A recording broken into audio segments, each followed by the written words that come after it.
Thanks for watching. Don't forget to like, comment, share and subscribe to Mufti Tariq Masood, famous scholar. میری مفتی صاحب میری بیوی 8 مہینے ہو گئے اپنے باپ کے گھر جا کے بیٹھ گئی اور بول رہی ہے کہ میں پردہ نہیں کروں گی، بھلے سے آپ مجھے طلاق دے دو. اب آپ مشورہ دیں میں کیا کروں؟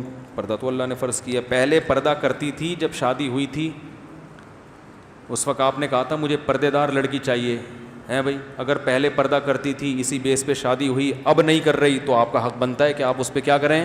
سختی.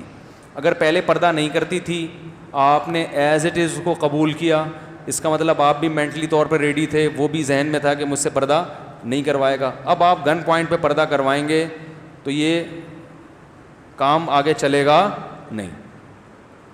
سمجھتے وہ کہے کہ بھائی جب تم نے پردہ کروانا تھا تو پردے والی لے آتے نا.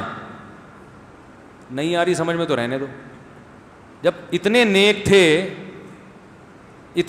تھے کہ تم بے پردگی برداشت ہی نہیں ہوتی تو تمہیں تو پہلے سے پتا تھا میں پردہ نہیں کرتی، تو پھر کوئی پردے والی تلاش کر کے لے آتے. اس وقت تو عشق چڑھا ہوا تھا، یہی چاہیے چاہے پردہ کرے یا نہ کرے. اب جب اپنے قبضے میں آ گئی تو پردہ کیوں نہیں کر رہی بھائی؟ بات آ رہی ہے سمجھ میں؟ اب جب بیگم اپنے قبضے میں آ گئی، ہوم ڈیلیوری ہو گئی صحیح ہے نا، ابا گھر پہنچا کے چلے گئے باقاعدہ. ہوم ڈیلیوری کے بعد جب مکمل قبضہ ہو گیا، اب آپ کو اعتراض ہو رہا ہے پردہ کیوں نہیں کرتی. تو وہ بولے کہ بھائی یہ اعتراض پہلے ہوتا نا. تو اگر پہلے اعتراض نہیں ہوا تو اب آپ زبردستی نہیں کر سکتے. ہاں محبت سے ضرور سمجھائیں، بیانات خود نہ سمجھائیں. بیوی کی عادت ہوتی ہے جو چیز خود سمجھاؤ گے اس کا الٹ چلے گی، وہ لازمی.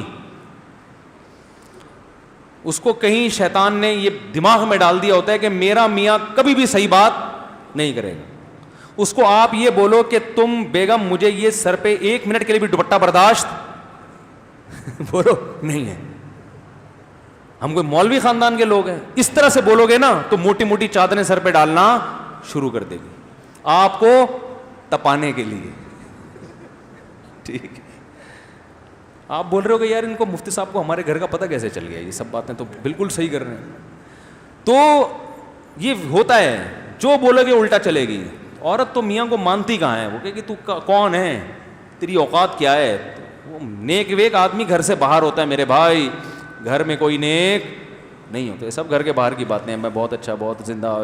باقی عورت وہ ٹیڑے والا قصہ جو ہے نا، وہ ٹیڑے ٹیڑے اڑ رہے تھے، وہ سوچ لیا کریں. تو اس لیے اب حل یہ ہے کہ خود نہ سمجھائیں، علماء کے بیانات لگا دیا کریں. تبلیغ میں لے کے جائیں اس کو، وہاں وہ بیان سنے گی. اب اس طرح سے آہستہ آہستہ اس کو دین پہ لانے کی کوشش کریں. دعائیں مانگیں، بہت دعاؤں کا بڑا اثر ہوتا ہے. اور بیانات سنوائیں علماء کے. خود بولیں گے، جتنا بولیں گے اتنا ہی ضد میں آئے گی. وہ بڑی ضد پنا چل رہا ہے آج کل مارکیٹ میں. جتنا سمجھائیں گے نا اتنی بے پردگی پر اور مضبوط ہو جائے گی. اور ایک وقت آئے گا کفر بولنا شروع کر دے گی، پھر وہ بولے گی اسلامی کو نہیں مانتی. یہ مارکیٹ میں ہو رہا ہے یہ. تو بڑے ٹیکنیکل طریقے سے سیاست سے بالکل چھوڑ دیں اس ٹاپک کو. علماء کے بیانات کسی بزرگ کے پاس لے جایا کریں، ان کے بیانات سنوائیں. یہ سب سے بہتر راستہ ہے خواتین کو انسان بنانے کے لیے. تبلیغی جماعت میں لے جاؤ. 3-4 دن جب دیکھیں گی نا سب برقعے میں، اسکارف میں، اللہ رسول کی باتیں، ایسا سکون ملے گا. اس کا دل چاہے گا کہ میں بھی. ہمارے ایک دوست تھے، انہوں نے واقعہ سنایا کہ میں جب کہیں بیرون ملک تبلیغ کے لیے گئے اپنی اہلیہ کے ساتھ، لیبیا تھا، کوئی عرب کنٹری تھا. تو ایک عرب سے ملاقات ہوئی. اس نے کہا میں اپنی بیوی کو حج پہ لے کے جا رہا تھا، یہ حج پہ نہیں گئی. ایک باپردہ خاتون ملی نا، فل اسکارف میں، فل پردے میں. تو عرب نے تعارف کروائی میری وائف ہے، ایک دور تھا میں اس کو حج پہ لے کے جا رہا تھا اپنے خرچے پہ، یہ حج پہ نہیں گئی کہ وہاں اسکارف لینا پڑے گا. اتنی پردے سے نفرت کہ وہاں کیا کرنا پڑے گا؟ اسکارف. حج پہ نہیں، حج تو فری کی آفر آ رہی ہے، کون چھوڑتا ہے؟ اتنے دنوں کے لیے بھی اسکارف برداشت نہیں تھا. کہہ رہے تبلیغ جماعت والے آئے، ان میں خواتین بھی تھیں. اس کو میں نے ویسے ہی بٹھا دیا، میں نے کہا سلام دعا کر کے آ جاؤ، اور پھنس گئی. وہ ایک کسی نے پرینک بنایا اسی وہ تبلیغ والوں کا نا، یہیں کے کچھ لڑکے ہیں، انہوں نے پرینک بنایا ہے کہ 1-2 تبلیغ جماعت گئی کسی کے گھر میں، تو کہا بھائی مسجد میں جماعت آئی ہوئی آپ آ جائیں. وہ آپ کو پتہ ہے سب ڈرامے کرتے ہیں. اس نے کہا یار وہ ابھی تو میرا مسئلہ ہے بائک کو پنچر لگوانا ہے. انہوں نے کہا وہ بھی بڑے ڈھیٹ تھے, انہوں نے کہا چلو ہم لگواتے ہیں آپ کے ساتھ نا. بائک میں ہوا بھر, کسی نے بڑا مزاحیہ وہ بنایا ہے, بڑا اچھا نقشہ کھینچا ہے تبلیغ والوں کا. تو وہ تبلیغ والے تو چھوڑ کے آ جاتے ہیں کہ چلو جی جب فرصت ہو آ جانا. وہ تھے بڑے پکاؤ قسم کے, انہوں نے نہیں چھوڑا. انہوں نے کہا پنچر لگوانا ہے, چلو ہم بھی ساتھ چلتے ہیں, بائک نکالو. وہ دیکھ رہا ہے یار یہ کیا مصیبت. پنچر والے نے کہا ابھی تو آیا تھا, تو پھر آ گیا زندہ ہو کے, ہے نہیں. تو وہ ہوا بھروائی. پھر وہی جو بہانے کرتا رہا, میرے چچا کی طبیعت خراب ہے, تو چچا کے پاس لے گئے. چچا بالکل فٹ فاٹ تھے, تو ان کو بیمار باقاعدہ آرڈر پہ کروایا.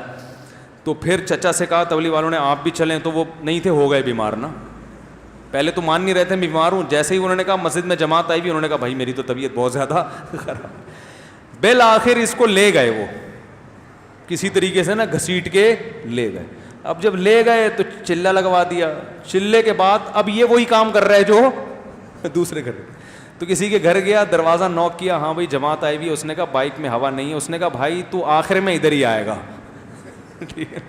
ٹائم ویسٹ نہ کر. میری بھی بائک میں ہوا نہیں تھی, میرے بھی چچا بیمار تھے, پہلے وہ مان نہیں رہے تھے, پھر وہ ہو گئے, تو تیرے بھی ابھی کوئی پھپھو بیمار ہوں گی, تو بہتر یہی ہے کہ اپنا ٹائم بھی بچا اور ہمارے کچھ آ جا. تو ایک دفعہ جانے کی دیر ہوتی ہے, اس کے بعد گیا. تو جو خواتین سدھر نہیں رہی ہیں نا, تو ان کو جماعت میں لے جاؤ, 3-4 دن ماحول ملے گا, اللہ رسول کی باتیں سنیں گی, پھر دوبارہ لے کے جاؤ. انشاءاللہ ایسا گھر کا ماحول بنے گا نا کہ آپ کہو گے یار یہ تو مجھ سے بھی زیادہ نیک ہو گئی ہے انشاءاللہ. تو ہر کام تبلیغ بڑی سیاست سے ہوتی ہے. آرڈر بازی کرو گے نا, یہ کرو وہ نہیں کرو, بیگم یہ پردہ کرو, وہ نہیں کرے گی, چل نکل یہاں سے. ٹھیک ہے نا, پڑھایا سمجھانے والا کافی ہو گیا میرا خیال ہے. سبحانک اللہم و بحمدک نشہد ان لا الہ الا انت نستغفرک و نتوب الیک.